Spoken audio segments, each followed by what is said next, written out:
மாட்டுக்கார வேலன் திரைப்படத்துக்கு யாரு வசனம் எழுதியிருக்கா அப்படின்னு பார்த்தோம்னா, மக்கள் திலகம் அவர்களுடைய பல படங்களுக்கு ரொம்ப அருமையா வசனம் எழுதியிருக்கிற ஏ.எல். நாராயணன் அவர்கள் தான். இந்த படம் வெளியாகி மிகப்பெரிய வெற்றி படமாக அமைந்திருந்தது. அப்ப வெற்றி விழாவும் கொண்டாடப்பட்டது.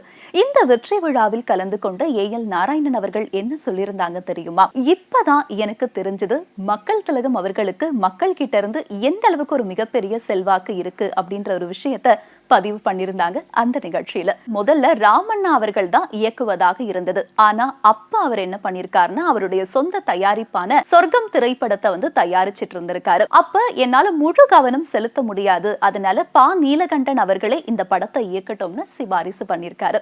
மக்கள் திலகம் அவர்கள் நடித்த எல்லா படங்களும் பாத்தீங்கன்னா மக்கள் கிட்ட ரொம்ப ஒரு வரவேற்பை பெற்ற படங்களாக தான் இருந்தது. அது மட்டும் இல்லாம மக்கள் திலகம் அவர்களுடைய படம் எப்ப ரிலீஸ் ஆனாலும் ஆடியன்ஸ் எல்லாருமே திரும்ப திரும்ப போய் அந்த படத்தை பார்த்திருக்காங்க.